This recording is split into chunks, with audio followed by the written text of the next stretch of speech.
Hello my dudes, this is Kadima with another endgame build for God of War Ragnarok. This time we will have Kratos focusing on doing as much damage as possible in the shortest amount of time um, that we can manage to land all of our hits and therefore defeat the Berserker King and Gna, the Valkyrie Queen, um, in the smallest of time amount of time possible.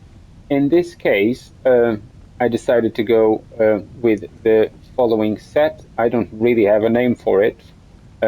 Maybe Max Runic Berserker Damage, something like that.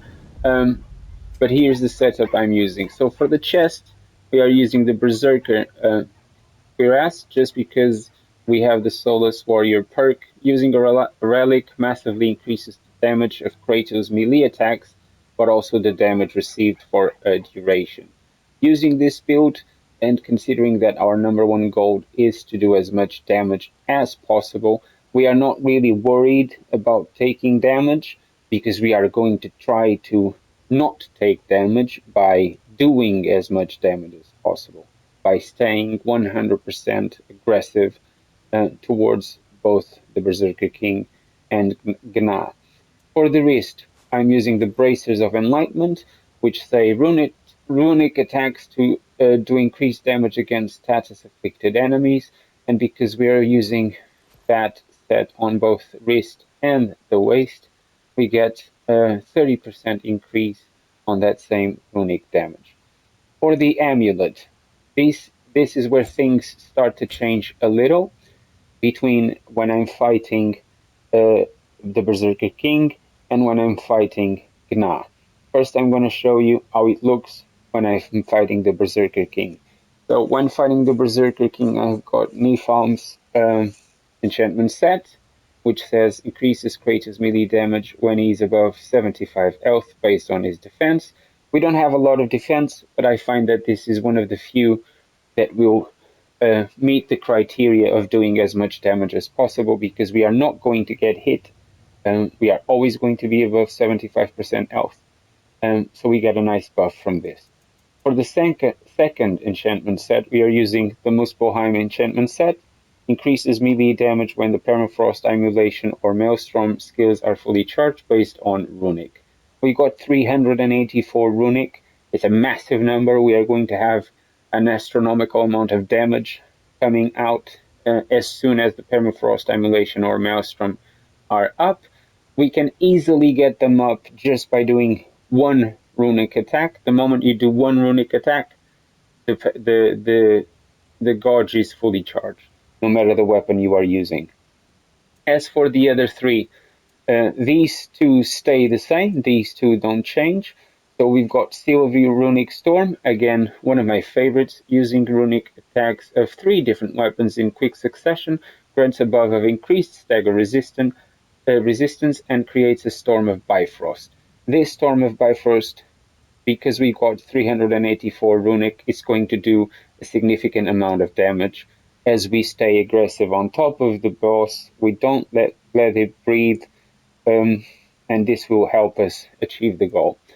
We also have a tuned runic gem, increases the damage of runic attacks when the permafrost, emulation, or maelstrom skill gauges are fully charged. Again, we are going to play our our play is very much focused on doing those runic attacks in quick succession to trigger the Bifrost Storm.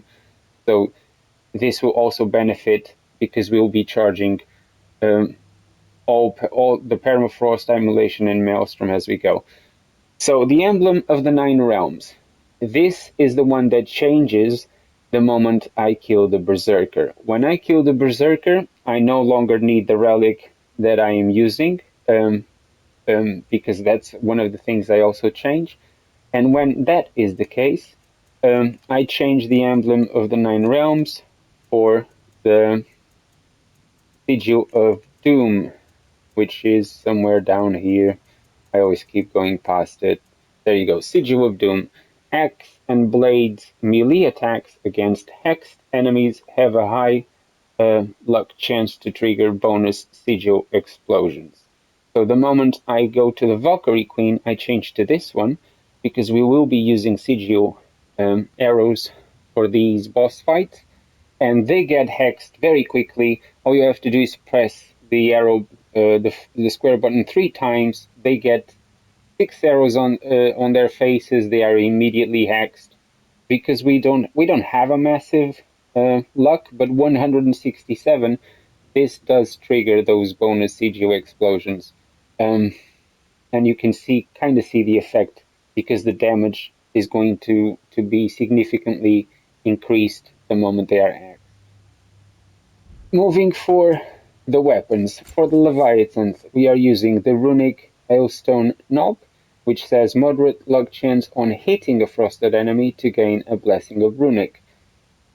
Not so much in the Berserker, because it's very hard to get the Berserker to be frosted, because he keeps jumping around, and because we have to keep switching between the weapons to get the Bifrost Storm. We don't really get the Frosted to trigger this that much, but when fighting Gna, this does help. For the light runic attacks, we are using Njord's Tempest. It's a very good and useful runic attack. For the heavy, we are using Ivaldi's Anvil. These stay the same for both Gna and the Berserker King. For the Blades of Chaos, we are using the Pommels of Burning Unity, increases all burn status inflicted by 15%, and increases the Emulation skill charge gain when striking a burning enemy. We also get Gna to be burned if everything goes according to plan. She switches between being burned and being frosted, so this also comes in handy, because the burning she will be taking is much higher. Also take notice that this attachment specifically increases strength, but most important of all, runic. The same thing happens with the Leviathan Axe attachment. It increases strength, runic, and luck, which will benefit us with this build. Having all 3 of them is important. As for the spear, we are using the Warrior's Echo Router. Spear attacks against Sonic afflicted enemies deal bonus damage and build bonus Maelstrom skill charge. In this case, it's not going to make much of a difference, because we are not be using Sonic arrows that much, but this one increases strength, defense, and again, runic. We want as much runic as possible, so this is one of the best options for the spear attachment. The light runic attack, we are using my favorite, Thirst of 1,000 Soldiers. Does an insane amount of damage, and you can always explode the arrows in the end, so it's very powerful. For the heavy runic attack, we are using Honor of the Fallen when fighting the Berserker King. When we kill the Berserker Queen, this one is swapped for the Finger of Ruin to fight the Valkyrie.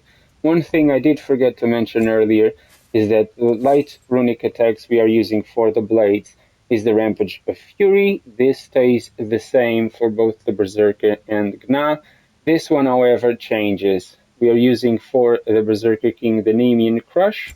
As we change to fight Gna, we swap to the Tame the Beast instead. Also, for the shield, we are using the Dauntless Shield. This stays the same, no changes. And the shield attachment, we are using the Rond of Disruption, which also, as we do want, increases runic and luck on top of the defense, which it's a basic skill. It's a basic stat increase for shields.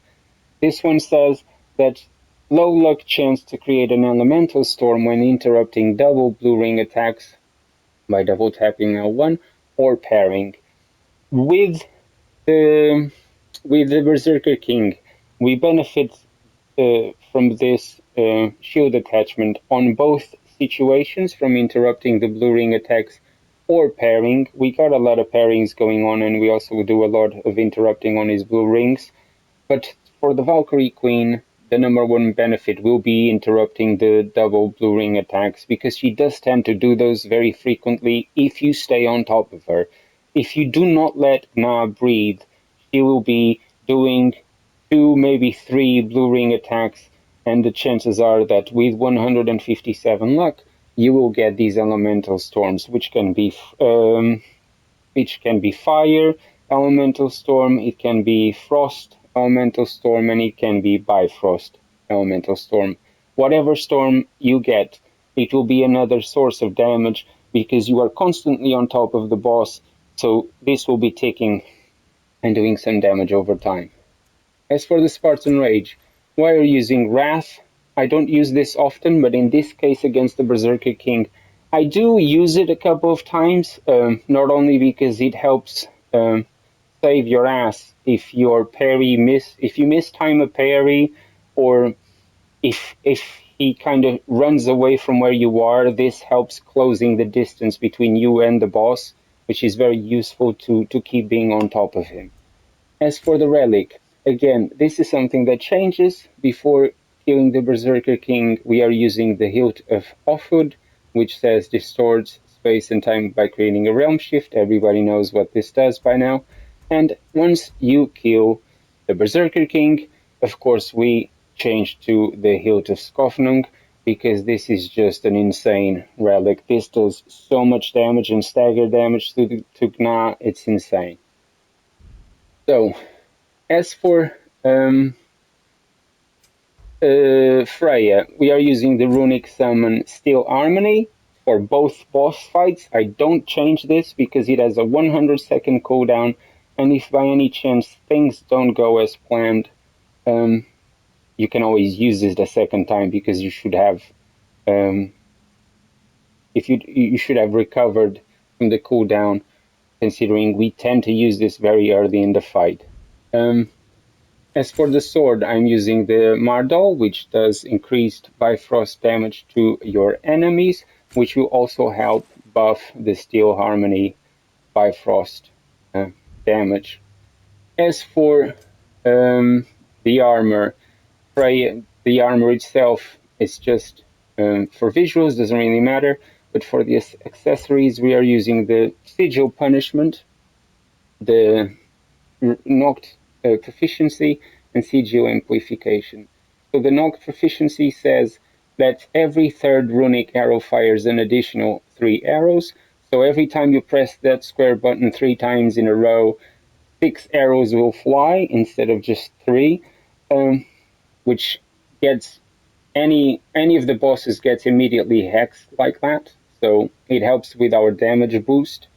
We are using the Sigil Punishment, which says melee attacks against an enemy afflicted with Hex deal significantly increased damage. So our priority as soon as you start any of those 2 boss fights is to get them hexed.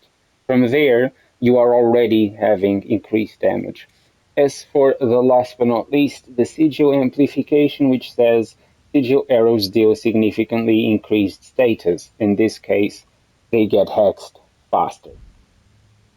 As for the skills, I don't have any recommendations here. Do as you please. Maybe swap whatever you are using for damage as much as possible.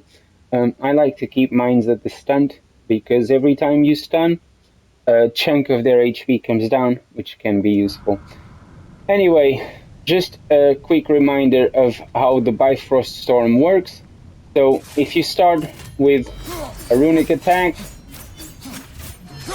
you change your weapon to something else, you do a runic attack, then you change again, you do a runic attack, and you get the Storm of Bifrost around you. It lasts for 13 seconds, which is very useful. It does continuous damage, it kind of debuffs the enemy as well, and if you stay on top of the enemy, you are causing extra damage without really doing anything specifically for it, because this build is already focused on doing runic damage, so if you manage to pull this off, it's another source of damage on top of everything else. This is pretty much it. Let's now have a look at the fights, first with the Berserker King and then with the Valkyrie Queen.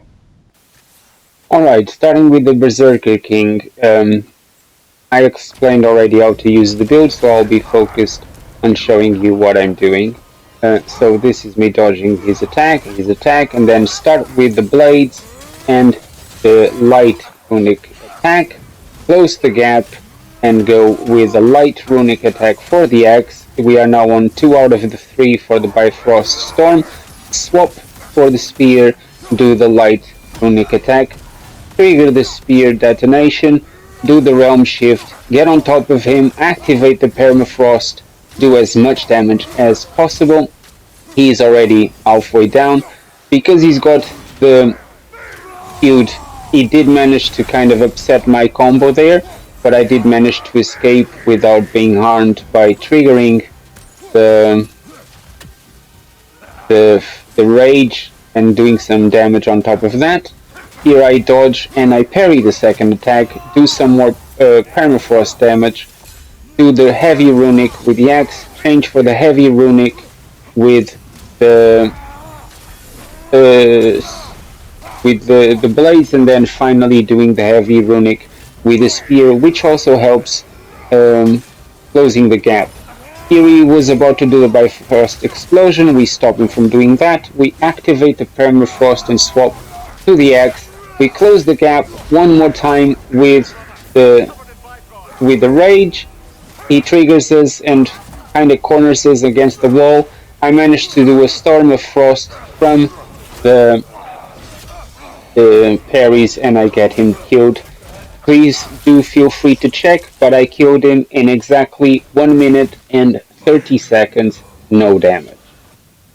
As for the Valkyrie Queen, feel free to check, but I just killed her in 41 seconds. We start with the heavy runic attack for the spear after a running R1, change for the blades, heavy runic attack with the blades. At this point in time we have Freya doing her runic attack. We change for the axe and do the last runic with a heavy, activate the permafrost and also activate the Hilt of Skofnug. We are now focused on doing as much damage as possible. We've got the Soulless Warrior buff, Blessing of Runic. We are now going for more runic damage. We are not focused on getting another Storm of Bifrost because at this point in time we don't need it. And this is the Valkyrie Queen done in 41 seconds. Please consider subscribe if you haven't yet. I hope you guys enjoyed the video. Leave any questions down below and in the comment section. And this is Karina. Cheerio!